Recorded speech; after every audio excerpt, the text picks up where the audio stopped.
రాబోయే ఎన్నికలను దృష్టిలో ఉంచుకొని ఓటరు జాబితా సవరణ కార్యక్రమంపై తెలుగుదేశం పార్టీ ప్రత్యేక దృష్టి సారిస్తోంది. ఇందులో భాగంగా పత్తిపాడు నియోజకవర్గ ఎమ్మెల్యే బూర్ల రామాంజనేయులు గుంటూరు జిల్లా టీడీపీ కార్యాలయంలో స్పెషల్ ఇంటెన్సివ్ రివిజన్ విధులు బాధ్యతలపై క్లస్టర్ యూనిట్ ఇన్ఛార్జీలతో అవగాహన సమావేశం నిర్వహించారు. ఈ సమావేశానికి పార్టీ నాయకులు, క్లస్టర్ ఇన్ఛార్జీలు, కార్యకర్తలు పెద్ద సంఖ్యలో హాజరయ్యారు. ఈ సందర్భంగా ఎమ్మెల్యే మాట్లాడుతూ ఓటరు జాబితా సవరణను ప్రతి కార్యకర్త బాధ్యతగా తీసుకోవాలని సూచించారు. అర్హులైన ప్రతి ఒక్కరికి ఓటు హక్కు కల్పించేలా క్షేత్ర స్థాయిలో పనిచేయాలని, డూప్లికేట్ ఓట్లు, తప్పులున్న నమోదులను గుర్తించి సరిచేయడంలో అప్రమత్తంగా ఉండాలని అన్నారు. లేకపోతే సరి చేసుకునేటువంటి కార్యక్రమం, సవరణ చేసేటువంటి కార్యక్రమం పెట్టడం జరిగింది. దాదాపు 22 ఏళ్ల క్రితం జరిగిన తర్వాత మరలా ఇప్పుడు జరుగుతూ ఉంది.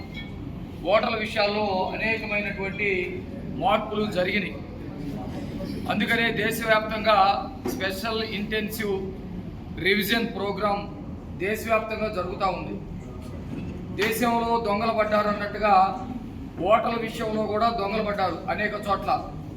ఏదైతే భారతదేశానికి చుట్టూ ఉన్నటువంటి రాష్ట్రాలు ఉన్నాయో ఆ ఇతర దేశాల నుంచి కొంతమంది మైగ్రేట్ అవ్వటం, వాళ్ళు కూడా సమయానికి అనుకూలంగా వాళ్ళ ఓట్లు మార్చుకోవటం, మళ్ళీ వెళ్ళిపోవటం.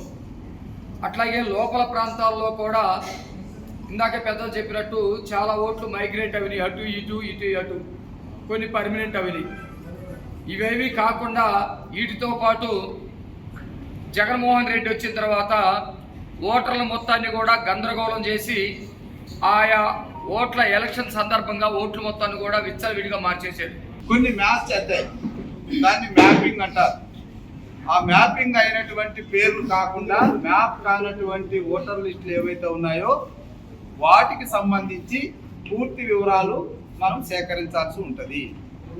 సో దీనికి సంబంధించి ప్రభుత్వం బిఎల్ఓలను అపాయింట్ చేస్తే మనము బిఎల్ఏల్ని, బూత్ లెవెల్ ఏజెంట్స్ని మనం నియమిస్తాం. సో ఆల్రెడీ మనం ఐడెంటిఫై చేసుకున్నాము, నియమించడం అనేటువంటిది కూడా జరిగింది. ఇంకా ఏమైనా పేర్లు మార్పులు చేరుతుంటే రేపు సాయంకాలం వరకు మనం మార్చుకోవచ్చు. మార్చుకొని ఇటు బిఎల్ఓ ఇటు బిఎల్ఏ ఇద్దరు కూడా ప్రతి ఇంటికి వెళ్ళి ఈ మ్యాప్ కానటువంటి ఓటర్లు ఏవైతే ఉన్నారో వారిని వాళ్ళ తల్లిదండ్రులతో కానీ, బంధువులతో కానీ, లేదా వాళ్ళ తెలిసినటువంటి వాళ్ళతో కానీ మాట్లాడి వాళ్ళ ఓట్లను సరి అయినవి అని నిర్ధారణ చేసుకోవడానికి వాళ్ళ యొక్క అభిప్రాయాలు తీసుకొని వాళ్ళతో సరిచేయడం. ఇప్పుడు ఫర్ ఎగ్జాంపుల్ తల్లిదండ్రులు ఉంటారు, పిల్లవాడు ఎక్కడో ఉంటాడు, మైగ్రేట్ అయి ఉంటాడు. సో ఆ ఓటును చేర్చాలంటే ఆ తల్లిదండ్రులు ఎక్కడైతే ఉంటారో ఆ బూత్లోనే చేర్చడం అనేటువంటి జరుగుతుంది.